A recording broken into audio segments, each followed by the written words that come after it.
आज देखिए Joseph Prince के साथ। प्रभु की स्तुति हो, परमेश्वर भले हैं, आमीन। और हर बार जब हम उनकी उपस्थिति में आते हैं, हम उस ना खत्म होने वाली संस्थानों में आते हैं जो उपलब्ध है, जो हमारे लिए उपलब्ध हैं हमारी सारी आवश्यकताओं के उत्पन्न होने पर। चाहे आपकी ज़रूरत कितनी ही बड़ी क्यों ना हो, परमेश्वर की आपूर्ति उससे कहीं ज़्यादा बड़ी है। आपकी ज़रूरत उनकी आपूर्ति से बड़ी नहीं हो सकती। तो जब आप आते हैं और परमेश्वर उस आवश्यकता के क्षेत्र में आने देते हैं, वो हमें जब ऐसा करने देते हैं तो याद रखें, वो उसके रचयिता नहीं है, वो उसे करवाते नहीं हैं, बल्कि वो उससे होने देते हैं ताकि हम देख सकें नंबर एक, हमारे हृदयों में क्या है। परीक्षा के दौरान जो हमारे हृदय के बाहर होता है वो बाहर आता है, और न केवल ये ही, वो प्रकट भी होता है। आवश्यकता के दौर प्रकट करते हैं क्या है, ये सबसे उत्तम भाग है। वो सारी आपूर्ति जो वहां उपलब्ध है, वो सारी भलाई जो हमारे लिए तैयार है। एक घटना जो हम आज देखने वाले हैं, एक ऐसा उदाहरण देखते हैं, एक दुर्घटना जो इजराइल के संतान के साथ हुई जब वो निर्जन प्रदेश में थे और जब वो 40 साल तक भटक रहे थे। 1 कुरिन्थियों 10 में वहां एक सिद्धांत है जहां लिखा है 1 कुरिन्थियों 10:11 में, अब ये सब बातें, सारी बातें उनके साथ हुई, इजराइल के संतान के साथ। वहां इसका संदर्भ खासकर इजराइल के संतान के संदर्भ में निर्जन प्रदेश में है। ये सब बातें पौलुस ने आत्मा द्वारा प्रेरित होकर कहा कि एक उदाहरण के रूप में ये बातें हो। और यहां उदाहरण के लिए शब्द है टूपॉस या प्रकार, टूपॉस। अगर ये सारी बातें उनके साथ हो एक उदाहरण के रूप में, और पुराने नियम में ये प्रकार है, खास करके निर्जन प्रदेश की यात्रा में, ये हमें मजबूर करता है हमें अध्ययन करने पर, क्योंकि आप शायद अपनी परिस्थिति में उनमें से एक में दृष्टिगोचर होते देखें। और मैं आपको वो घटना दिखाना चाहता हूं जब मूसा 40वें साल में, जी हाँ 40वें साल में, कहिए 40वां साल, उस समय से जब वो मिस्र से निकल कर आए थे, 40वां साल चल रहा था और 40वें साल में वो उस प्रदेश में प्रवेश करने ही वाले थे जहां दूध और शहद बहता था। एक बहुत ही उपजाऊ भूमि, राइट। और इस 40वें साल में पिछली पीढ़ी के बहुत से लोग मर चुके थे। एक बहुत ही नई पीढ़ी की बात कर रहे हैं हम, और वो उस प्रदेश में प्रवेश करने ही वाले थे। 40वें साल की शुरुआत में ये घटना हुई थी। चलिए पढ़ते हैं। पहले महीने में सारी इजरायली मंडली के लोग सिनै नामक जंगल में आ गए और कादेश में रहने लगे। वहां मंडली के लोगों के लिए पानी नहीं मिला तो वो मूसा और हारून के विरुद्ध इकट्ठे हुए। ध्यान दीजिएगा, मूसा और हारून के विरुद्ध इकट्ठे हुए, और लोग ये कहकर मूसा से झगड़ने लगे कि भला होता कि हम उस समय ही मर गए होते जब हमारे भाई यहोवा के सामने मर गए, और तुम यहोवा की मंडली को इस जंगल में क्यों लेकर आए हो, जबकि उन्हें परमेश्वर लेकर आए थे कि हम अपने पशुओं समेत यहां मर जाएं, और तुमने हमें मिस्र से निकालकर क्यों बुरिस्तान में पहुंचा दिया है। यहां ना बीज है, ना अंजीर है, ना दाखलता और ना ही अनार है, कुछ भी नहीं है यहां पर, यहां तक पानी भी पीने के लिए नहीं है। तब मूसा और हारून मंडली के सामने से मिलाप वाले तंबू के द्वार पर जाकर अपने मुंह के बल गिर गए। और फिर क्या हुआ, यहोवा का तेज उनको दिखाई दिया। अब इससे पहले महीने में जब वो मिस्र से निकलकर बाहर आए, आपको याद होगा कि उनके लाल सागर को पार करने के बाद वो बिना पानी के थे। राइट, यहोवा ने मर्रा का कड़वा पानी मीठा कर दिया था। और बाद में क्या हुआ, एक और घटना हुई जहां परमेश्वर ने मूसा से कहा हारेव में कि हारेव की चट्टान के सामने खड़ा हो जा। फिर परमेश्वर ने कहा कि चट्टान को मार और पानी बाहर आएगा। याद है वो? तो यही वो घटना नहीं है। ये चट्टान को मारना 40 साल पहले हुआ था, और 40 साल बाद मिस्र से निकलने के बाद, अब ध्यान दीजिएगा, 37 या 38 साल का समय जब उन्होंने भेदिए भेजे थे वहां पर, पहले घटना अब हुई जिसका हम अध्ययन कर रहे हैं। तो मूसा और हारून गए और परमेश्वर के सामने गिर गए, और वचन 7 में लिखा है, तब यहोवा ने मूसा से कहा, क्या कहा, उस लाठी को ले। सबसे पहली बात जो परमेश्वर ने कही वो थी उस लाठी को ले। ध्यान दीजिए, सबसे पहली चीज उन्होंने कही कि उस लाठी को ले। यह बात याद रखिएगा, पहली बात उन्होंने कही लाठी को ले। जवाब है कि वो प्यासे हैं, लाठी ले। जो सबक यहां हमें सीखने की आवश्यकता है, क्योंकि हमने उसमें देखा जो पौलुस ने लिखा, परंतु ये सब बातें जो उन पर पड़ी दृष्टांत की रीति पर भी, वो टूपोस या प्रकार, वो हमारी चेतावनी के लिए जो जगत के अंतिम समय में रहते हैं लिखी गई हैं। ओके, यही उसने कहा। और दरअसल पौलुस ने उसका हवाला दिया। वापस चलते हैं 1 कुरिन्थियों 10:11 पर। जब पौलुस ने उसका जिक्र किया तो उसने कहा, और वो हमारी चेतावनी के लिए जो जगत के अंतिम समय में रहते हैं लिखी गई है। अब ध्यान दीजिएगा, इस वचन 11 की ओर देखिए, राइट, और वचन 4 की ओर। पहले उन्होंने उसी जल को पिया, यहां इजराइल का हवाला दिया गया है, और सब ने एक ही आत्मिक जल पिया, क्योंकि वो उस आत्मिक चट्टान से पीते थे जो उनके साथ साथ चलती थी, और वो चट्टान मसीह था। जी हां, मसीह। तो इसे एक बार के ही स्थापित कर लीजिए, वो चट्टान मसीह था। अब चलिए उस पे वापस चलते हैं जो परमेश्वर ने मूसा से कहा था। ध्यान दीजिए, परमेश्वर ने मूसा से ये कहा, लाठी लो। परमेश्वर के मन में एक विशेष प्रकार की लाठी थी, और परमेश्वर उस लाठी के बारे में नहीं कह रहे हैं जो मूसा अपने हाथ में पकड़े हुए था। वो लाठी जो मूसा अपने हाथ में पकड़े था, वो लाठी थी जो हमेशा मूसा के साथ रहती थी। वही लाठी जो तब थी जब वो परमेश्वर से मिला था, उस जलती झाड़ी के साथ जो सांप बन गई, उसने फेंक दिया, लेकिन जब फिर पकड़ा तो फिर से सांप बन गई। प्रभु कहते हैं तू आश्चर्य कर्म करेगा, आमीन, तुम मेरे चिन्ह करोगे, आमीन। और उस लाठी से नील दरिया पर मारा और वो पानी लहू बन गया। दरअसल निर्गमन 17 में उसने अपनी लाठी का इस्तेमाल किया। ये वही लाठी है जो महामारियां लेकर आई थी। तो मूसा की लाठी दंडाज्ञा को प्रकट करती है। जी हां, दंडाज्ञा को। ये व्यवस्था की लाठी है, ये वो लाठी है जो महामारियां लेकर आती है। ये लाठी है दंडाज्ञा की, सजा की, आमीन, न्याय की लाठी आप इसे कह सकते हैं, राइट। यह है मूसा की लाठी। पर यहां परमेश्वर कह रहे हैं लाठी को ले। उन्होंने ये नहीं कहा कि अपनी लाठी को ले, लाठी को ले। और फिर उसकी पुष्टि करने के लिए नीचे जाइए वचन 9 पर। तो मूसा, नहीं इसे रहने दीजिए वैसे ही। यहोवा की इस आज्ञा के अनुसार मूसा ने उसके सामने से लाठी को ले लिया। क्या आप देख सकते हैं? यहोवा की इस आज्ञा के अनुसार मूसा ने उसके सामने से लाठी को ले लिया। तो अगर उसकी लाठी उसके पास होती, यानी न्याय की लाठी, तो उसे परमेश्वर की हुजूरी में नहीं जाना पड़ता, उसे परम पवित्र स्थान पर जाना पड़ा लाठी लेने के लिए। वो लाठी कौन सी थी? जो परम पवित्र स्थान पर थी, जो वाचा के संदूक के सामने थी। प्रभु ने कहा जब तुम्हारे पास वाचा का संदूक है तो हारून की लाठी उसके सामने रखो, राइट। अब ये गिनती 20 है। गिनती 17 में, बस इससे पहले 4 अध्यायों में आपको कहानी मिलती है कि लोग बुड़बुड़ा रहे थे। क्यों? यह था कि लोग हारून के विरुद्ध बुड़बुड़ा रहे थे। तो प्रभु कहते हैं कि मैं उनकी बुड़बुड़ाहट का अंत कर दूंगा। वो बुड़बुड़ा रहे थे क्योंकि वो हारून के महायाजक होने से ईर्ष्या करते थे। इससे पहले उनके महायाजक नहीं होते थे, उन्हें महायाजक के लाभ का पता नहीं था। तो प्रभु कहते हैं कि 12 गोत्रों के सभी प्राचीनों से कहो कि तुम में से हर एक अपनी लाठी लेकर आए।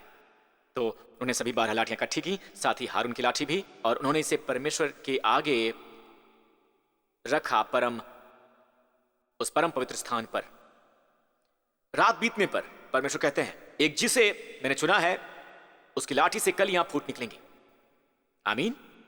आप जानते हैं कि यह लाठी काटी गई है अपने मुख्य टहनी से। उसमें अब जान नहीं बाकी है, उसमें अब रस नहीं है, राइट। ये मरी हुई छड़ी है। दरअसल जब आपके पास छड़ी होती है वो मरी हुई लकड़ी होती है ना।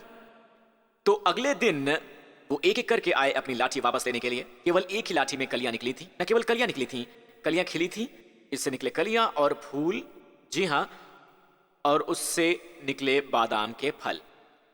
इजराइल में बादाम वो पहला फल होता है जो सर्दियों के बाद निकलता है।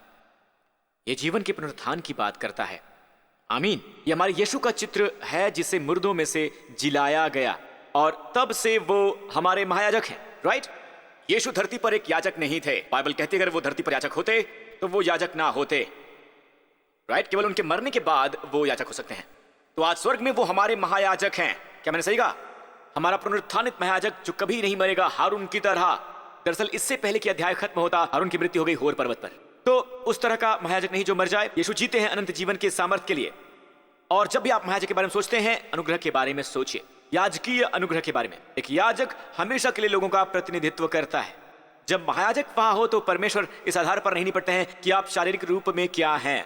आपके अंदर से जो कुछ भी निकलता है, परमेश्वर का मन आपकी ओर आपकी सारी शिकायतों और बुड़बुड़ाने पर आधारित नहीं है, ना ही इस पर कि आप शारीरिक रूप में क्या हैं। उनका आपसे निपटना अपने महायाजक के अनुसार है। पहली बार पीटने पर 40 साल पहले वहां पर कोई महायाजक नहीं था। वो अभी तक सिनै पर्वत के बाहर नहीं निकले, और वहां अभी भी महायाजक है। तो परमेश्वर का निपटना अब काफी अलग है। मूसा की अभी भी पुरानी मानसिकता थी। तो प्रभु कहते हैं कि मूसा लाठी ले। वो लाठी, और मूसा ने उसे कहां से लिया? यहोवा के सामने से लिया। मतलब यह है कि यह हारून की लाठी है। कल्पना करें मूसा लोगों के सामने आ रहा है और वो थामे है, एक हाथ में वो अपनी लाठी थामे हुए है और दूसरे हाथ में वो थामे हुए है हारून की लाठी, जिसमें कलियां खिली हैं, फूल निकले हुए हैं बहुत ही खूबसूरती के साथ। और फिर वो वहीं पर खड़ा रहा। ओके, तो प्रभु कहते हैं कि बोल। तो प्रभु की धारणा यह है कि वो हारून की लाठी पकड़े, ओके, वो उसे पकड़ता है और उसे इसे इस्तेमाल करने की भी आवश्यकता नहीं है, क्योंकि अगर आप इस्तेमाल करते हैं तो खूबसूरत फूलों को यह बर्बाद कर देगा, फूल गिर जाएंगे, राइट। आपको उसे इस तरह से इस्तेमाल नहीं करना है। एक बार यीशु को मारा गया है, तो उसे दोबारा मारा नहीं जा सकता। लोग प्रश्न पूछते हैं मुझसे बार बार, क्या तुम्हारे सारे पाप एक बारगी ही हटा लिए गए हैं? जवाब है हाँ, क्योंकि मसीह का बलिदान हमेशा के लिए एक बारगी ही हुआ है। तो यहां एक अंतर है, ये लाठी वो ही नहीं है। मूसा की लाठी पहली घटना थी, पहली घटना निर्गमन 17 में। आमीन।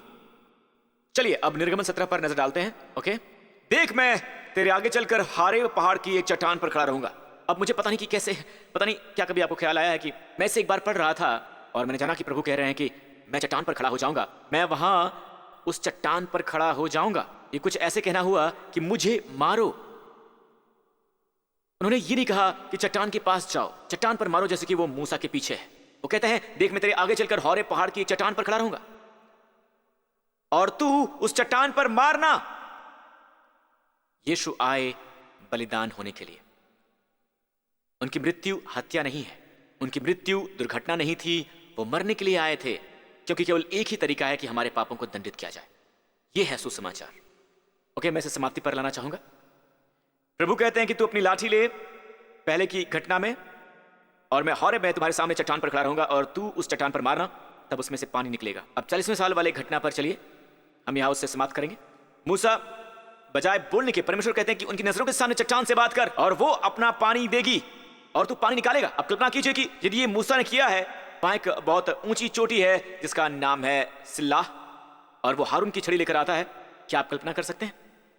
और शायद उसकी अपनी लाठी उसके वस्त्रों में हो, उसकी कमर के गिर्द, और वो ऊपर देखता है,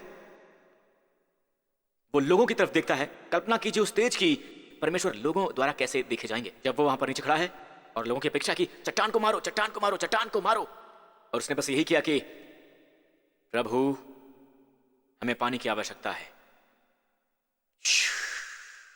पानी भरपूर बाहर आएगा। कल्पना कीजिए इसका तेज। लोग कह रहे हैं कि वाह, हम परमेश्वर के विरुद्ध शिकायत कर रहे हैं, हम बड़बड़ा रहे हैं, हमने अपने भाइयों की तरह मरना मांगा और हम मरे अपने उस शिकायतों और बड़बड़ाने की वजह से, और उसके बजाय उसने हमें पानी दिया। उसने हमारे पापों को तो देखा ही नहीं, और उसे बस यही करना पड़ा कि हारून की छड़ी लेकर खड़ा हो गया। और इसने कैसे हारून की लाठी को महिमा मंडित किया, हारून की लाठी को कैसे इसने महिमा मंडित किया, अनुग्रह की याजकृति को, और कैसे वो महिमा मंडित करता है अनुग्रह को। और इसका मतलब यह है कि कैसे परमेश्वर चाहते हैं कि वो देखे जाएं और अलग किए जाएं एक अनुग्रहदाता के रूप में। परमेश्वर कैसे देखे जाना चाहते हैं? वो चाहते हैं कि कैसे लोग जाने याजकता का महत्व क्या है। मूसा ने वो बस सीख लिया होता, पर इसके बजाय उसने ये किया। सुनो हे बागियों, उन्होंने उन्हें बागी कहा, क्या हमें तुम्हारे लिए पानी लाना होगा पत्थर से निकालकर? नंबर 1, कहां है ये शब्द हम लाएं? कौन लाए? क्या तुम चट्टान से पानी निकाल सकते हो? क्या मैं चट्टान से पानी निकाल सकता हूं? उसने उन्हें बागी कहा। उसने ये प्रकट किया कि परमेश्वर क्रोधित थे। क्या परमेश्वर का मन उनके प्रति ऐसा था? नहीं, वो परमेश्वर के मन से तालमेल नहीं बिठाया था। परमेश्वर का मन लोगों की ओर है, उसके अनुसार नहीं कि वो हैं, पर उसके अनुसार जो उनका याजक उनके सामने है। याजक की महिमा, महायाजक की सुंदरता, हमारे प्रभु यीशु उनके सामने है। ऑलराइट, जिसको इंगित किया जाता है याजक की छड़ी के द्वारा। और फिर भी मूसा तालमेल में नहीं था, तो मूसा चिल्लाया, अब सुनो तुम बागियों। उसने परमेश्वर को क्रोधित होने के रूप में पेश किया, क्या इस चट्टान से तुम्हारे लिए पानी लाना होगा? तो उसने नहीं लिया और उसने याजक की छड़ी एक ओर रख दी। राइट, उसने एक ओर रख दिया और उसने उसकी ओर देखा। तब मूसा ने हाथ उठाकर लाठी चट्टान पर 2 बार मारी। उस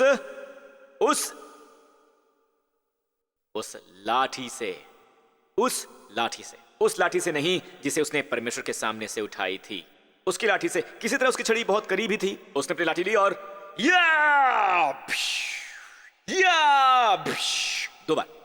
दो बार ये दिखाने को जिसे यीशु को दोबारा मारने की आवश्यकता पड़ेगी। हर बार जब आप ताजा पाप करते हैं, यीशु को दोबारा मरने की आवश्यकता नहीं है। अब बस आप उनसे बात करें कि प्रभु मैं आपका धन्यवाद करता हूं, प्रभु मैं पाप नहीं करना चाहता था प्रभु, और प्रभु मैं आपका धन्यवाद करता हूं कि आपने मुझे क्षमा कर दिया है। अब ये आपके पापों की स्वीकृति है कि धन्यवाद प्रभु, आपने मेरे पापों के लिए मुझे क्षमा कर दिया है। अब जब आप ऐसा करते हैं तो क्या इससे पाप हल्का हो जाता है? क्या होता है ऐसा? नहीं, ये पाप को गंभीर बना देता है, क्योंकि उसने आपके पाप उठा लिए हैं। ये कोई मजाक नहीं था। मेरा मतलब है यीशु ने दुख उठाया आपके पापों की वजह से, तो पाप हल्का कैसे हो सकता है? और जब आप पाप करते हैं तो आप उनसे बात कर सकते हैं। समस्या यह है कि परमेश्वर कहते हैं कि चट्टान से बात कर। मूसा ने चट्टान से बात की, जानते हैं हमारी समस्या क्या है?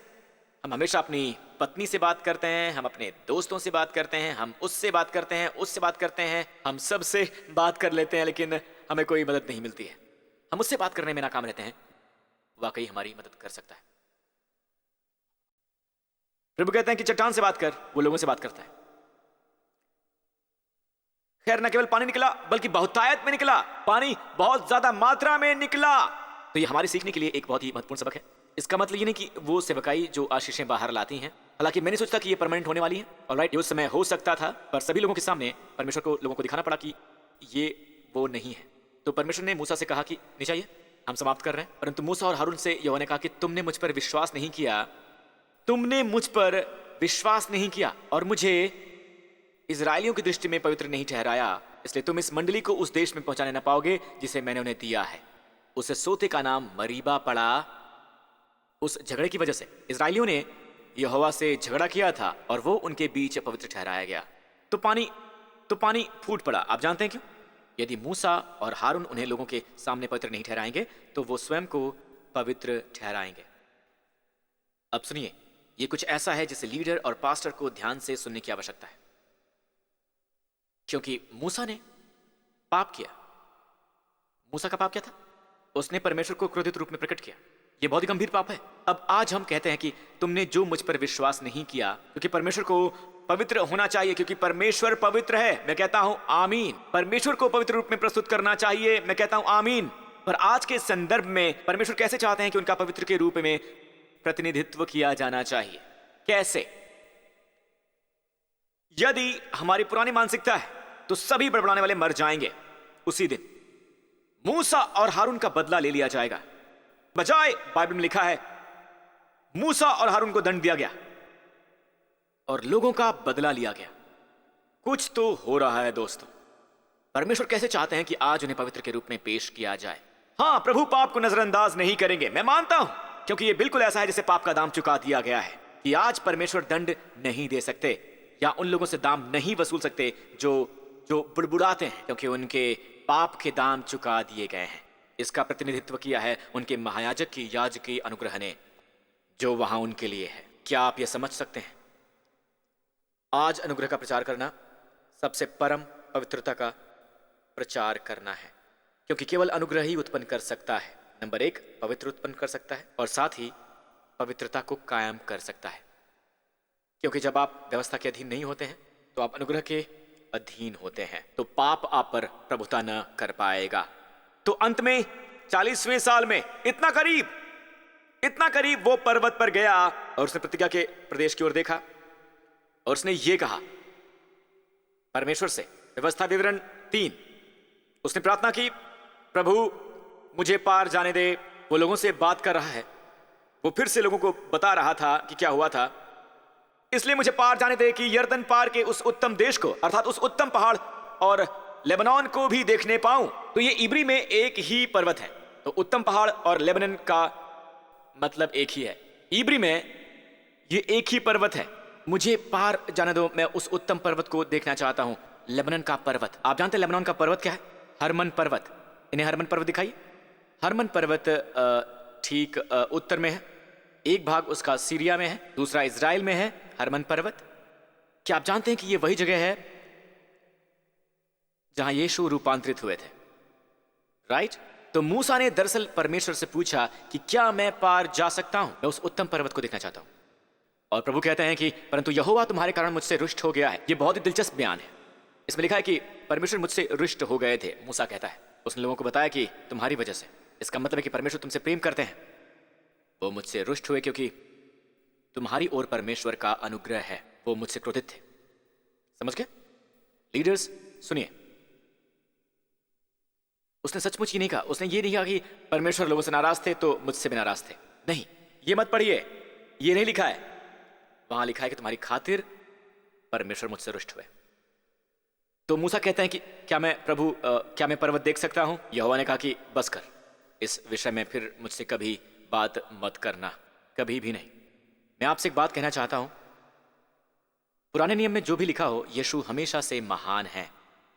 और परमेश्वर के मन में यह था, मूसा यदि तुम जान पाते तुम्हारे लिए मेरा ये प्रेम, तुम इस बड़बड़ाते इजराइल के साथ नहीं जाते तुम जा रहे हो मेरे पुत्र के साथ, क्योंकि जब यीशु आए ये ठीक उसी पर्वत पर था जो मूसा देखना चाहता था, लेबनन या हरमन पर्वत। वो हरमन पर्वत, बाइबल कहती है कि यीशु उस पर्वत पर चढ़कर गए सिसेरिया फिलिप्पी पर्वत की तरफ से, उस ऊंचे पर्वत से, क्योंकि जो घटना उस रूपांतरण से पहले हुई वो सिसेरिया फिलिप्पी में थे। वो हरमन पर्वत का तल है। आप हरमन पर्वत पर ऊपर चढ़कर जाते हैं और वो रूपांतरित हो गए। और कौन प्रकट हुआ? जल्दी दिखाइए, मत्ती 17, जल्दी से। वो पर्वत पर ऊपर गए, वो सूर्य की तरह चमकने लगे। मूसा और एलिय्याह उसके साथ बातें करते हुए उन्हें दिखाई दिए। तो मूसा इसमें सफल हुआ। यीशु से बढ़कर और कौन हो सकता है जिसके साथ आप प्रतिज्ञा के देश में जाएं, बजाय उस बड़बड़ाते हुए लोगों के साथ। तो परमेश्वर ने मूसा के लिए कुछ उच्च रखा था। आमीन। क्या आप आशीषित हो? मैं चाहता हूं आप इसे अंतिम बार पढ़ें, रोमियो 8। उन्हें दिखाओ कि उनके पास क्या है। परमेश्वर के चुने हुओं पर दोष कौन लगाएगा? परमेश्वर है जो उन सबको धर्मी ठहराएगा। तो कौन है जो दंड की आज्ञा देगा? मसीह वो है जो मर गया वरन मुर्दों में से जी भी उठा और परमेश्वर की दाहिनी ओर है, और वही हमारा याजक है जो हमारे लिए निवेदन करता है। हम सब के लिए हर सिर झुक जाएं, हर आंखें बंद हों। आमीन। आपका एक महायाजक है, आपका एक महायाजक है। अगर आप अपने बच्चे से परेशान हैं, कहिए हे प्रभु, चट्टान से बात कीजिए, मेरे बच्चे से, मेरे बच्चे को सही रास्ते पर लेकर आइए प्रभु, उसे पुनर्जीवित करिए प्रभु, उसे बदल दीजिए। वो आपके मार्गों पर नहीं चलता, प्रभु उसे बदल दीजिए, प्लीज प्रभु उसे बदल दीजिए। और अगर आप यहां पर हैं मेरे दोस्तों, और आपने यीशु को अपना व्यक्तिगत उद्धारकर्ता नहीं बनाया हुआ है, तो इसी समय मेरे साथ ये प्रार्थना कीजिए। कहिए कि हे स्वर्गीय पिता, कहिए हे स्वर्गीय पिता, तेरा नाम पवित्र माना जाए। मुझसे प्रेम करने के लिए धन्यवाद, आपके पुत्र के वरदान के लिए धन्यवाद, मेरे प्रभु यीशु मसीह के लिए धन्यवाद, जिन्होंने खुद को मेरे लिए उस क्रूस पर कुर्बान कर दिया, जो मुर्दों में से जी उठा हमेशा हमेशा के लिए अनुग्रह का महायाजक बनने के लिए। मेरा एक महायाजक है, यीशु मसीह मेरा प्रभु है। धन्यवाद पिता, उसके बावजूद जो मेरे अंदर से बाहर आता है, मैं उसकी ओर देखता हूं जो आपके हृदय से बाहर आता है। मेरा जीवन स्वयं में डूबा जीवन ना हो, पर मसीह में डूबा हो, मेरे परमेश्वर में डूबा हुआ हो। यीशु के नाम पर आमीन। अपने पांव पर खड़े हो जाइए, इसी समय अपना मुआयना कीजिए। आप में से बहुत से लोग चंगाई पा चुके होंगे। आप पाएंगे कि अब वहां पर उतना दर्द नहीं है। आगे बढ़िए, अपनी पीठ सहलाइए, अपने घुटने चलाइए, अपनी खूनी को फैलाइए, उस गर्दन को हिलाइए, और आप जानेंगे कि शायद वो विकार दूर हो गया है जो आपके आसपास था। आसपास देखिए, अपने आसपास देखिए। मैं चाहता हूं कि कैमरा ये सब उतारे। प्रभु की स्तुति हो। परमेश्वर चंगाई देते हैं जब वचन आगे बढ़ता है। जल बहुतायत में बह रहा है। आमीन। इस आने वाले सप्ताह में परमेश्वर आपको और आपके परिवार को आशीष दें। परमेश्वर आपके नजदीक सभी लोगों को आशीष दें, सलामत रखें, आपकी रक्षा करें, आपके लिए रास्ता तैयार करें, और वो आपके पीछे के पहरेदार भी होंगे। परमेश्वर आपको ढांके रखें अनुग्रह के वाचा से, आप जहां कहीं भी जाएं। प्रभु आपको सही जगह पर सही समय पर रखें इस पूरे सप्ताह। और परमेश्वर आप पर मुस्कुराते हैं, आप पर अनुग्रह करते हैं। यदि ये प्रभाव आए इंसानों की ओर से या आत्माओं की ओर से जो आपके कानों में कहे कि तुम एक बागी हो, तो ये जान लें कि परमेश्वर आपको देखते हैं यीशु में महायाजकता के आधार पर। इस बहुतायत वाले जल का आनंद लीजिए। उस देश में रहिए जहां शहद और दूध बहता है, वो देश जो बहुत ही उत्तम देश है। यीशु के नाम पर आमीन। प्रभु आशीष दे।